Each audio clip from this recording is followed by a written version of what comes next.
My wife Lynn and I have been together for 6 years and married for 11 months. Our entire history together has been very normal, and never once have I noticed any weird behaviors or red flags. I can't stress enough how out of character this whole thing is for her. Lynn is very kind, intelligent, and thoughtful. She's always been the no-nonsense type of person. Being childish or trying to scare me is not something she'd normally do. She doesn't even like watching horror movies. When we first started dating, she agreed to watch The Shining with me because she knew how much I loved horror. She was so scared that she didn't even make it through half of the movie before we had to turn it off. She isn't into anything creepy and has never been into pranks. It's just not her cup of tea, and that's fine. But that's what was so strange about this. It's just so unlike her. I should also add that she never had any mental health issues, and as far as I'm aware, it doesn't run in her family. I know some people are able to hide their mental health problems, but in the 6 years we've been together, I think I'd have seen some sort of sign. 2 months ago, I was in the kitchen making myself some coffee before work. I was running a bit late that morning and knew I wouldn't be able to make it to Dunkin' Donuts for my usual morning fix. I took a sip of my coffee as I hurried down the hall towards the front door, when I happened to notice Lynn peeking at me from around the corner ahead of me. I could only see her eyes and a strand of her long dark hair hanging against the wall. The rest of her body was concealed behind the corner. I nearly spilled my coffee when I saw her. I did burn the shit out of my lips. "Geez, Lynn," I said, wiping a few drops of coffee from my pants. "You scared the shit out of me." She immediately popped out of view like a little kid that had been caught. I heard her scurry off towards the living room, and by the time I got to the front door, she was out of sight. It was really weird and just totally out of character for her, like I said, but I also found it kind of funny that she was being more playful and a little less serious. I shouted that I loved her and called her a weirdo. As I shut the door behind me, I heard her laughing. Her behavior was a bit odd, but it certainly wasn't something to call a priest over. I forgot about it by lunch, and by the time I got home, she was her normal self. Next incident happened 3 days later. It was around 2 a.m., and I had woken up to get a drink. Was standing at the kitchen island, jug of orange juice in hand, when I felt a strong feeling that I was being watched. For whatever reason, I looked down at the floor and saw my wife's smiling face staring back. She was peeking at me from the other side of the island, staring up at me with wide, unblinking eyes and grinning. For some reason, at that moment, I was scared. At the sound of my scream, Lynn scuttled backwards out of my view, her hands and feet smacking the tile floor as she hurried out of the kitchen on all fours. I didn't run after her, or even yell after her. I just stood there frozen in shock. It took me a little longer than I'd like to admit to go back upstairs, but I eventually did. When I got to our bedroom, Lynn was lying on her side, asleep, or at least pretending to be. I stood there for a while, watching her breathing, to be sure she really was asleep. I had the feeling she might jump out at me the moment I got into bed. But she didn't. I climbed into bed, and she didn't even move. Her breathing was soft and deep, and I was starting to wonder if I'd dreamt the whole thing. The next morning, I waited for her to come down for coffee, and after handing her a mug and kissing her cheek, I decided to ask her about it. "Why were you acting like that last night?" I asked, keeping my tone light so I didn't offend or embarrass her. She frowned over her cup of coffee, shaking her head like she had no clue what I was referring to. "You were peeking at me again, from over there," I said, pointing to the spot on the floor by the kitchen island. She followed my gaze, and when she looked back at me, she burst out laughing. She laughed so hard that I couldn't help but join her. "You creep me the fuck out sometimes, you know that?" I said. She giggled and set her cup on the counter and wrapped her arms around my neck. "You creep me out all the time, so I guess we're even." We said our goodbyes and left for work. As I drove, I kept thinking about how creepy it had been seeing her grinning at me from behind the island like that. The sounds her hands made on the floor as she crawled away. I told myself she was just trying to be silly, just trying to join me in my love of all things horror.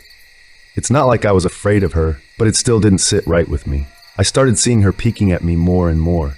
Sometimes she'd be peeking out from behind the couch or living room curtains. Once she even managed to get inside her grandmother's old trunk that sits at the foot of our bed. I might not have even known she was there at all, had the trunk's old hinges not given her away. She'd had the lid propped up just enough so that only half of her face peeked through. She'd been grinning like an excited toddler. It was unnerving. I didn't even know what to say to her. All I could do was stare. When I finally found my voice, I asked her why on earth was she doing this. She didn't answer, but she had slowly closed the lid, shutting herself inside the trunk. I just walked away, feeling disturbed. I didn't understand why she was doing it, but it clearly made her happy. I just hoped she would tire of the game quickly. Lynn didn't peek at me for the next 2 weeks. I started to think she was done with her weird prank, and I was relieved. We were watching a show on Netflix one night, and I jokingly said that I hadn't seen her peeking at me lately, and that she must have given up on her spy game. She looked up at me with a small smile and said, "Maybe I've just gotten better at it." I didn't say anything, but I wondered whether or not she was joking. The next few days, I couldn't stop thinking about what she'd said. Was she still peeking at me when I wasn't looking and I just hadn't noticed? And if so, what the hell was she getting out of this? I started to feel paranoid, constantly checking whether she was watching from around the corner or behind a door. Was jumpy whenever I was home and she wasn't in full view of me. Felt stupid and a little crazy, but after a few weeks without another incident, I began to relax. Stopped checking behind furniture and walls and told myself it was just a bad memory. Then, a few days ago, things got so much worse. Lynn left to go to a friend's, and I lounged on the couch and played a couple games on my laptop. Around 9 p.m., I hopped in the shower, and as I was washing the soap from my hair, I felt that awful feeling that I was being watched. I slowly opened my eyes and almost had a fucking heart attack. Lynn was peeking from behind the shower curtain, her entire head stretched into the shower, leaving just her body outside. Her long dark hair hung against the curtain, the ends dripping with water. Her mouth hung open in a terrible grin, eyes wide and red, as if she hadn't blinked in a while. I screamed and jumped back against the wall. She didn't move, nor did her smile waver. Her makeup ran down her cheeks in 2 black streaks. She looked giddy and completely deranged. I was fucking terrified. We stood like that for a few moments, neither of us saying a word. Finally, after what felt like forever, she slowly pulled her head back out of the shower, and I watched her blurry figure through the curtain as she moved backwards towards the bathroom door. A second later, the bathroom door slammed shut, hard enough to rattle the mirror. I screamed again and jumped out of the shower to lock the door. I stayed inside the bathroom for over an hour. Maybe I overreacted to some of you. But joke or not, I wasn't going to put up with the crazy shit anymore. That's what I kept telling myself as I paced in my bathroom, stopping to listen at the door every few minutes. Suddenly, I heard a muffled sound, and I pressed my ear against the bathroom door, straining to listen. I couldn't hear anything, but I envisioned Lynn standing on the other side of the door, giggling at her joke. I felt a surge of anger. I was beyond pissed at being made to feel scared in my own house, and made to hide in the bathroom for an hour. All for what? Some joke? If it was a joke, it was an awful one. "What the fuck, Lynn?" I snapped. This shit is getting really fucking annoying. I waited for her to apologize, or to call me a jerk, but instead I heard a faint moan, so quiet I wondered if I heard it at all, and then complete silence. "Lynn," I called out, not able to even hide the shakiness in my voice. I got no response, just my own heavy breathing. "I swear to God, just fucking stop it," I yelled, pounding my fist on the door. I waited for her to cuss me out, something I would expect from me talking to her like that. I never screamed at her before, but there was nothing, just the occasional drip from the shower head. I won't deny that I was scared, too afraid to open the damn door and face my own wife. I waited another 30 minutes or so, which feels like a fucking lifetime when you're scared. Finally, I decided I wasn't going to spend the night hiding in my bathroom, so I got down on my knees and peered under the door. I almost expected to see her face peeking back at me, but thankfully, I didn't. I could see straight down the hallway to the top of the stairs, but no Lynn. I didn't know if I should be happy about that or not. I looked for a few minutes, waiting to see her head pop up over the top step, but it never came. I stood up, my hand hovering over the door, and mentally prepared myself to open it. I slowly turned the lock with shaky fingers, and was about to yank it open when I heard a sound that still makes me feel nauseous when I think about it. A moan, louder than before, but this time, I was able to tell just where it was coming from. I turned my head to the closet door, as if in slow motion, and locked eyes with my wife, who was peeking out at me from the slight gap.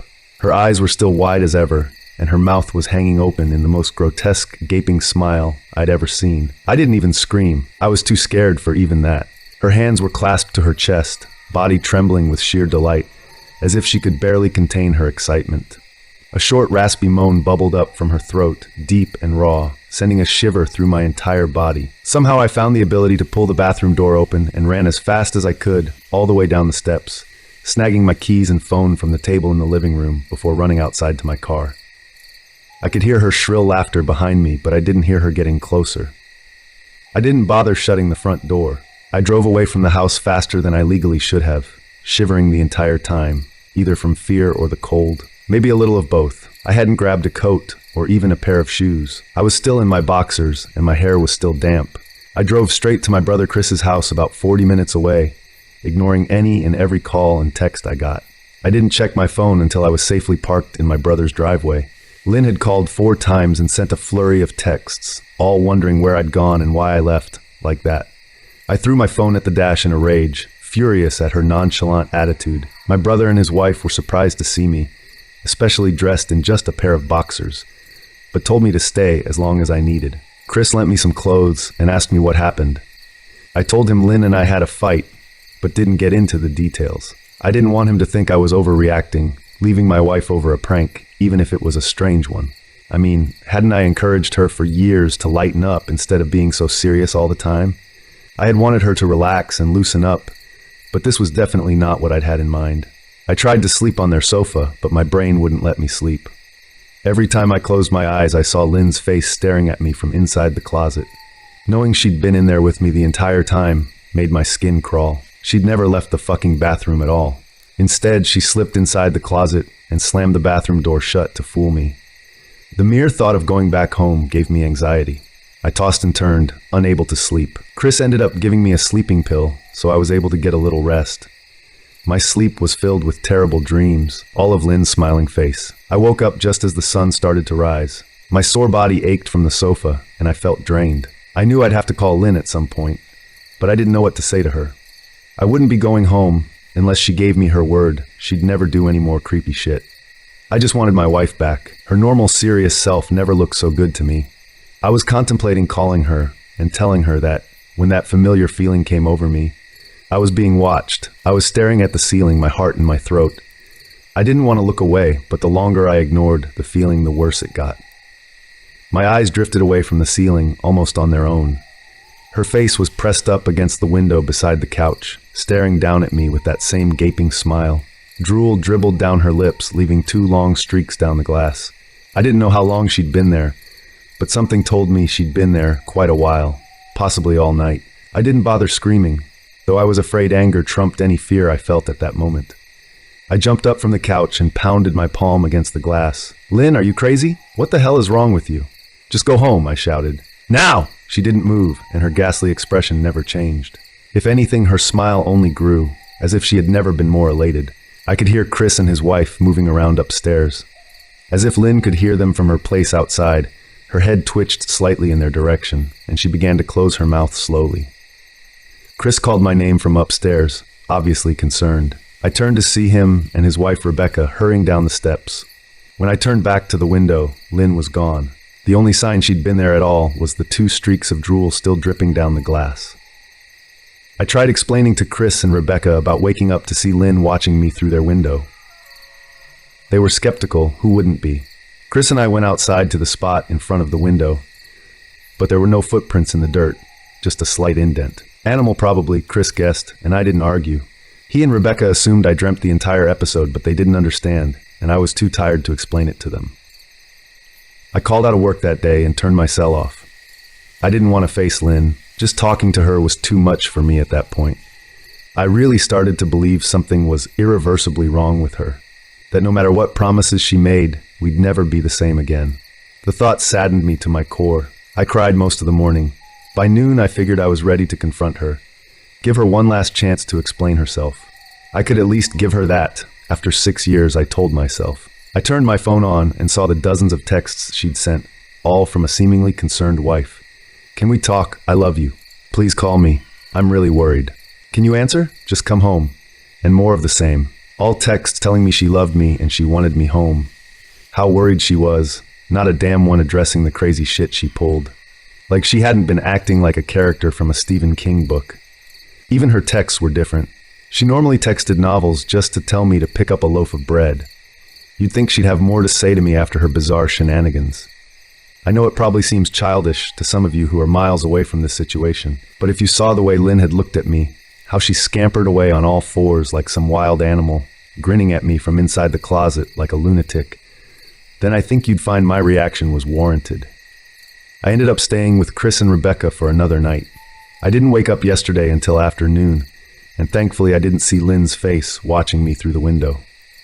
I don't want to pry because it's not my place. But is this fight something that can be mended?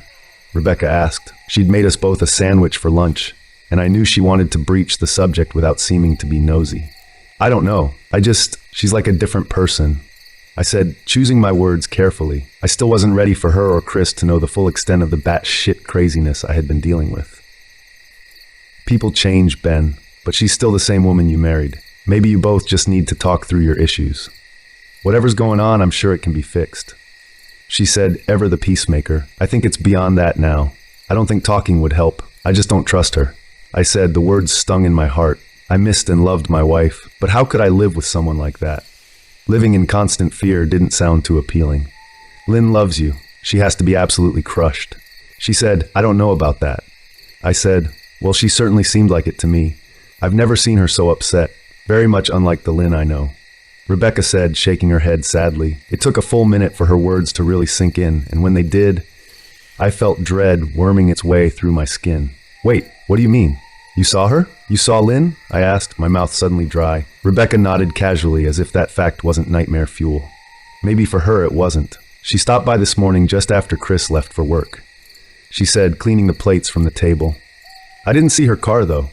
Maybe she took an Uber or something. Beck, what did she say? Did she come inside? I asked, sweat starting to break out on my forehead. I began looking around, examining corners as though a predator lurked behind them. No, she just asked if you were awake yet, and I said that you weren't. I asked if she wanted me to wake you, but she said no, just said to let you sleep. She said as she washed the dishes. That's all? She didn't say anything else? I asked. No, she looked awful though, like she hadn't slept in days. I think you should call her. I got up from the table and thanked Rebecca for lunch. I felt a little bit better at the knowledge that at least she hadn't come inside. Still, I needed to double check that the doors were locked. I sat for a while trying to figure out what to do next. I didn't want to go home, but I felt that I owed it to Lynn to help her if I could. Hadn't I swore an oath to love and honor her through sickness and in health? Clearly she was very sick. If she was sick, which I truly believed she was, I had to try and get her the help she needed. But I didn't even know where to start. I didn't want to call the police, and besides, what the hell was I going to tell them? That my wife was peeking at me? That she was being creepy? As bizarre as she'd been, she still hadn't committed any crime. Not yet anyway. The police would have probably said that I was overreacting. But this wasn't some prank. It felt wrong, dangerous even, like something sinister lurked beneath her smile. I knew as her husband I was well within my rights to have her committed. But what if she simply acted normal in their presence? She'd obviously been able to fool Rebecca into thinking she was just a concerned wife. As long as the doctors didn't find her a danger to herself or others, they'd have no choice but to release her after 72 hours. I felt lost and overwhelmed, so I did what any husband in my position would do. Called her mother. I didn't want to, believe me. Her mother, Marianne, and I were never on the best of terms. We'd never fought or anything like that. She just wasn't a very warm person and wasn't really easy to get along with.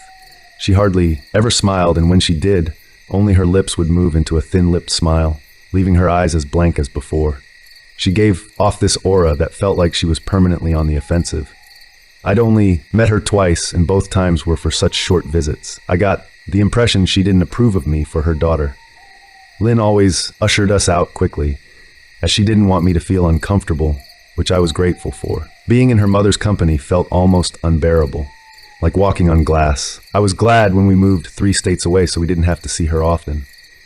I was happy to avoid the woman, but I needed her help.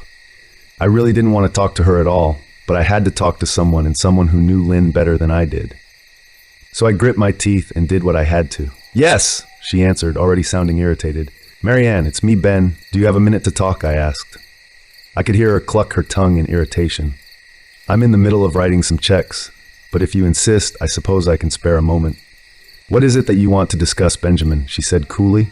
It's about Lynn. She's been acting strangely, and I was wondering if you had any idea whether there was something. I was quickly interrupted. It's a bit difficult to follow your rambling, Benjamin. What is that you want from me?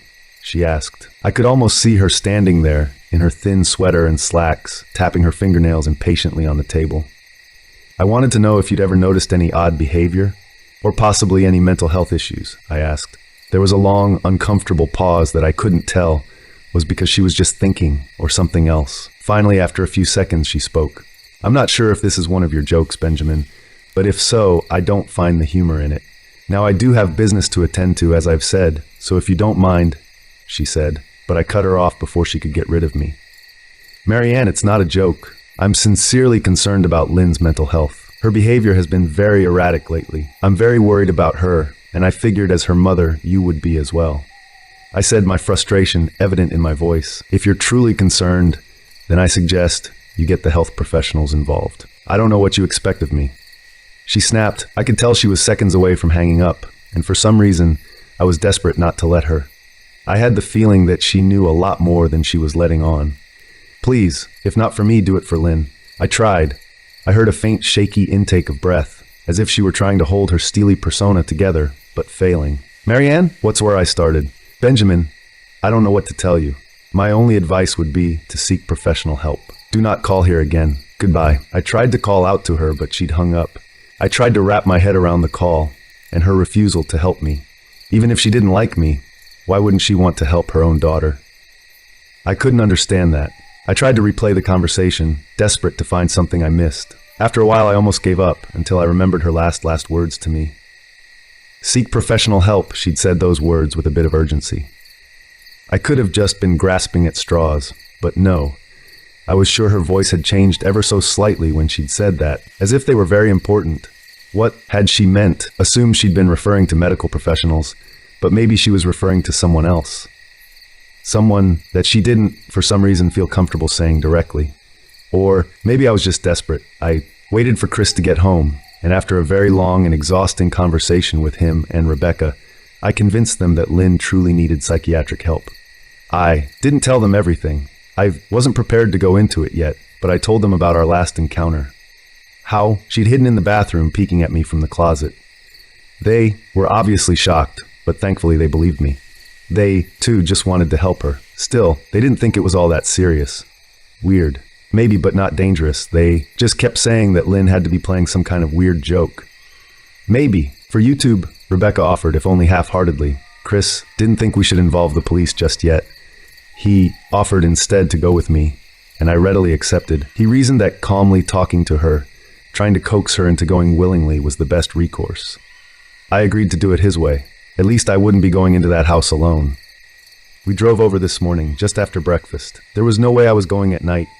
When we pulled into the driveway, my stomach began doing somersaults. Her car wasn't there, but I still didn't let my guard down. The front door was ajar, and for a split second I thought we'd see her eyes staring through the gap.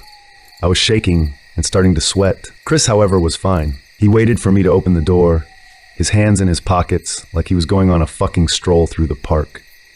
I envied his ignorance, pushed the door open, and was immediately hit with the stench of rot.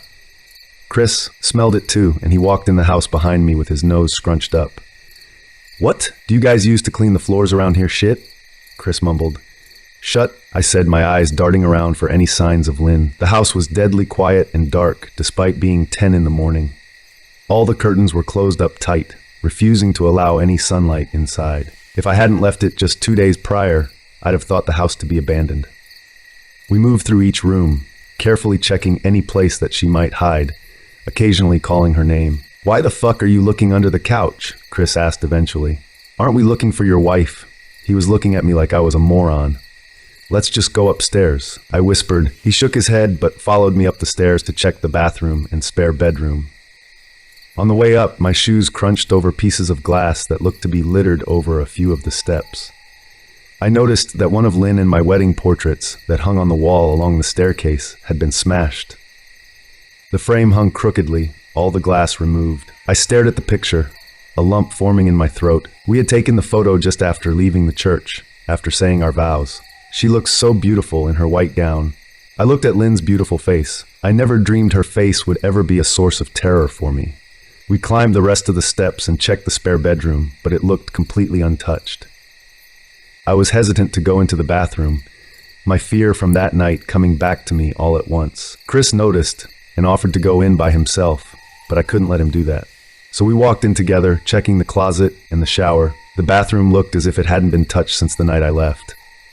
"I don't think she's here, Ben," Why don't you pack some clothes and we'll try coming back tomorrow or something? Chris said. I nodded and went into our bedroom and shoved some clothes into a duffel bag. When I checked inside our closet, I came across the source of the smell and gagged. Chris took one look and lost all color in his face. He had to go stand by the stairs to get away from the sight and smell. I gazed down in shock at what lay inside my bedroom closet. Soaking into the rug were at least a dozen eyeballs, all carefully laid out in pairs. Some were as large as a quarter, while others were as tiny as a marble. I stared down at the eyes she'd collected from small animals, and I wondered how she'd gotten them, and shuddered at the thought. Man, I thought I had it bad with Becca's shoe addiction. But fuck me, your wife's in here collecting eyeballs. Chris said, gagging. Ben, I think we should go. He called from the hall. I'm getting nauseous. All right. I grabbed my duffel and shut the closet door on my new nightmare. I stepped out into the hall and took a deep breath of air. I could taste the rot on my tongue and I couldn't help but gag. Who the fuck lines up eyeballs in their closet like that? Chris mumbled. I tried to tell you she needed help. I said, she doesn't need help, Ben. She needs a fucking exorcist. He said, you coming or what? I can't stand the smell any. His words died in his throat and his eyes grew wide with fear. I didn't ask him why. I could feel it. Someone was watching me and I didn't think it was the eyes in the closet. I turned around, my eyes slowly scanning the bedroom. Christ, I whispered as I finally saw what we'd missed. Under the bed, curled on her side, watching us with the excitement of a kid on Christmas morning, was my wife. She held her hands together just under her chin and they were shaking eagerly. Now that she knew she'd been found, I could hear the quiet noises she was making. A sort of hiccuping sound in her throat, as if the excitement was just too much for her. It was unnerving to say the least. Wide eyes and that same huge smile. Everything in me told me to run, but I forced it away. This was my wife. No matter how twisted, she was still the woman I married. I had to help her. Lynn, I said softly. She didn't respond, but her head bobbed back and forth in two quick little movements, as if she were nodding. Baby, I just want to help, okay? Can you let me do that? I asked. I had taken a single step forward, approaching her like some kind of dangerous animal. I love you, Lynn, I said softly, taking another step closer. She let a tiny moan escape her wide open mouth, and I had to resist the urge to run. Her shoulders were starting to quiver, and her eyes grew as large as saucers. I crouched down so I could see her better, and immediately saw the blood. Her hands were covered in it. They trembled more the closer I got, as if she was barely able to contain herself. Lynn, are you hurt? You're bleeding, I said. She bobbed her head again, her bloody fingers moving up and down as if playing an invisible piano. They occasionally grazed her chin, leaving smears of blood on her skin. I wanted to recoil in disgust. The smell that was coming off of her was revolting. I could feel the vomit trying to climb up my throat. Her lips were dry and stretched thin, blood seeping between the cracks. I knew she wouldn't come out on her own, but I didn't want to leave her in the state she was in. I scooted closer and reached out to her. The excited hiccuping sounds got louder and her hands shook, fingers flexing. It was then that I could see the blood oozing from in between her fingers. Oh my God, Lynn, you're bleeding, I said. Instinctively, I reached out to take her hand, but before I could even touch her, her hand sprang out towards me. A sharp pain shot through my arm, and I fell back on my ass. My arm burned, and I could see the blood dripping down onto the carpet. I looked back at her in shock and saw her grinning madly, her fingers clutching a large shard of glass. You all right in there? Chris asked from behind me. I turned my head slightly and nodded to him, cradling my arm to my chest. When I turned back to face Lynn, I saw that her focus had shifted. She wasn't looking at me anymore, and she wasn't smiling anymore either. She was staring past me, her eyes glaring at Chris the way a hungry lion might stare at an antelope. Her mouth was still hanging open, but it was twisted into a snarl.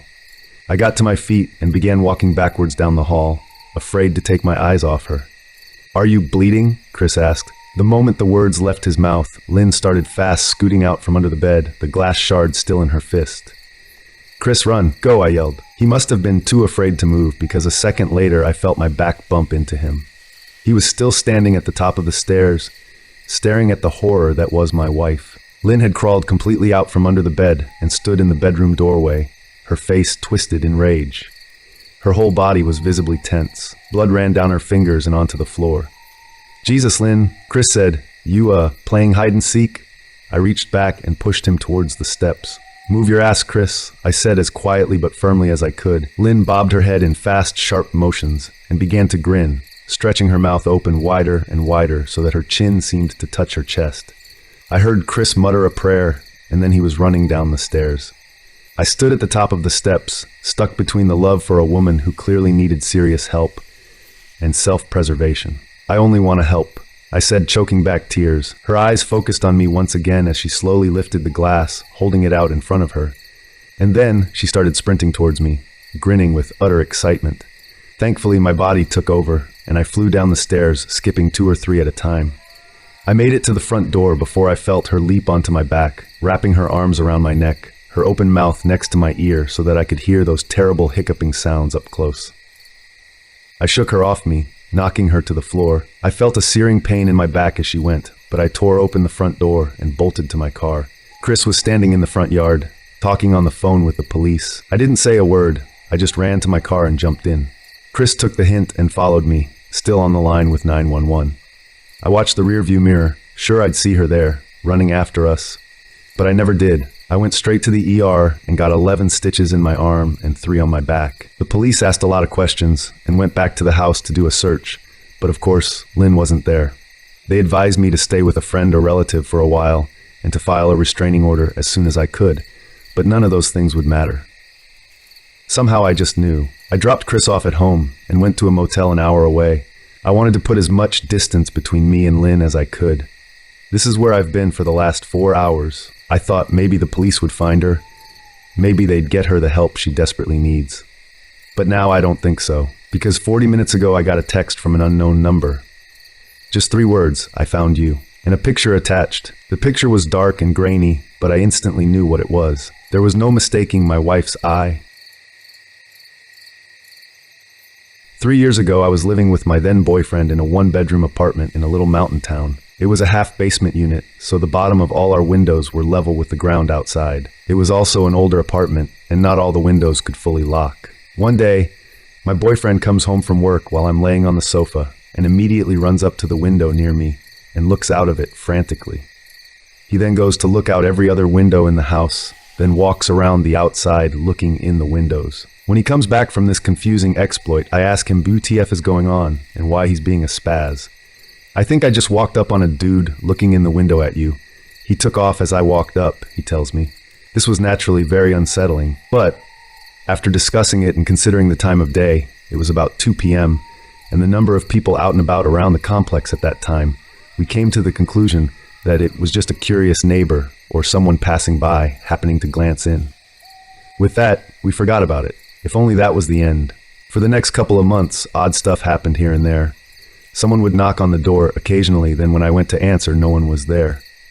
I'd find things in my apartment that I wasn't familiar with, or things like clothing items would vanish. I didn't really think twice about any of it until one night. My boyfriend and I were arguing, around 1 or 2 in the morning, and we were being a little loud. We were standing in the kitchen face to face. His back was to an open window with the blinds up halfway, and I was facing it. Amidst our arguing, I glanced behind him at the window, thinking I saw the reflection of my face in it. The window was open. It wasn't my face. There was a man with his face pressed almost against the window screen, watching us. Given the fact that we were arguing and it was late, I thought for a moment it might have been a concerned neighbor walking up to the window to speak to us. A main walkway for the complex was right on the other side of the window. So I spoke to him. "Hello? Can I help you?" I asked a little aggressively, thinking a neighbor was intruding on our privacy. He responded to this by staring, unwavering and cold, right at me. His face did not change expression. He did not blink or move. Just looked right at me, a way I have never been looked at before or since. In this instant, I also realized that because of the window being level with the ground, the only way this man's face could be where it was if he was laying on the ground outside the apartment or crouched and contorted to look into the window. My heart sank. I buried my face in my boyfriend's chest and closed my eyes in fear. My boyfriend, up to this point, thought I was messing with him. When I buried my face in his chest, only then did he say, "Is there really someone at the window?" I whispered yes to him. He felt my fear and took a moment before he turned around. By the time he did, the man was gone. It was at this point I started to think about all the little odd occurrences that I'd been experiencing. I assumed the worst. I filed a police report with his description, and my brother loaded my apartment up with weapons to protect me, or at least inform this peeping Tom that I was armed. After that night, myself, my boyfriend, and my brother were on high alert. There were a couple times when my brother came over that he saw a sketchy dude hanging around, and even one time he saw him at my window. He tried to follow him discreetly, but the guy took off running as soon as my brother stepped in his direction. The last night I had an experience with this man. I was sitting home alone on my sofa. My boyfriend was at work at a restaurant about 2 blocks away. He had picked me up from work an hour earlier. We had sat on the sofa together a little while when we got home. Then he kissed me and left for work, locking the door behind him. After he left, I continued to sit on the couch on Reddit for a while in silence. After about an hour of me sitting there in silence, I hear a door creak open. It's a small apartment, so to see the bedroom and bathroom doors from the couch, all I had to do was lean a little to the left. I assumed it was one of my cats coming out of my bedroom. So you can imagine my shock when I lean over and see the door that's opening is the door to the water heater, closet/small storage space. I look to my right and see both my cats sleeping soundly at the other end of the couch. I look back to the door and it's still creaking open very slowly. It opens enough for me to see it, a set of fingers wrapped around the door, easing the door ever so gently to open it as quietly as possible. That was going to be a no from me, dog. I ran my ass barefooted out the door, into the snow, and down the street to my boyfriend's work. I called the cops. When everyone was back to check out the apartment, he was, of course, gone. After that, my boyfriend and I packed our shit, went to stay with my parents, and 6 months later moved 1,000 miles away from that town. That was the end of it. I initially found this sub around that time as I was trying to find other stories similar to mine or people to talk to who had experienced something like I did. I had intended to write my story here eventually, and I figured after this week's events I had to. I live 1,000 miles away from where all of this happened, so a part of me thinks there's no way this person could have found me. But last week, I heard a knock on the front door of my apartment. I was expecting a package, so I figured it was a delivery driver and didn't answer. I'd go get the package later. Then they knocked again, and again. The third one made me feel uneasy, so I waited a good 20 minutes to check the door. When I did, there was no package, no note, no nothing. Someone was just knocking. Although it made me uneasy, I didn't initially think back to my stressful experience in my last town. Then 2 days ago, I went out to get groceries. I have a little patio, and I go out there in the mornings to just chill or check on plants a lot, and I've been known to leave it unlocked in the day on accident. Never thought of it as a huge deal, until I came home from the store 2 days ago, and the deadbolt to my apartment was locked. The deadbolt that can only be locked from the inside of the apartment, period. I assumed someone robbed me because I dumbly left my patio unlocked. I called my sister. I called my current new boyfriend. I waited for people to be with me, and I went into my apartment through the sliding glass patio door. Nothing was out of place. Nothing of value was taken. At this point, my heart sank. Nothing was touched. Nothing stolen. Someone was inside my apartment just because they wanted to be inside of my apartment. I told my boyfriend about my stalker, and he is not taking this shit lightly like my past boyfriend. I filed a police report. We checked for recording devices and cameras. He put Nest cameras up all over the place, and we're on high alert. For the longest time, there was this man that would sit in his garage and watch me. He was an older man, and he was very scrawny. He had patchy gray hair and a super gross beard. I never learned his name, so we'll call him Nick. He looked like a Nick to me. I moved into my classic suburban home before I was even born. I've been living here my whole life, and the first memory I have of Nick was when I was 10, and he gave me a small 2-finger wave as I walked back home after school. I had to see him every day since my bus stop was a few houses down, and I walked like a block to get home. My mom said he dropped by after I was born, knocked on the door in the middle of the day, and rang the doorbell until someone answered. My mom finally answered. My 1-year-old brother attached to her leg and newborn me in her arms. She said his face lit up when he saw me. He smiled brightly and asked to hold me. She obviously denied, 'cause who the hell comes to your house to hold your child when you don't know them in the slightest? She said he scowled at her before calmly walking back to sit in his garage to smoke a cigar. After my first encounter with Nick, I never stopped seeing him.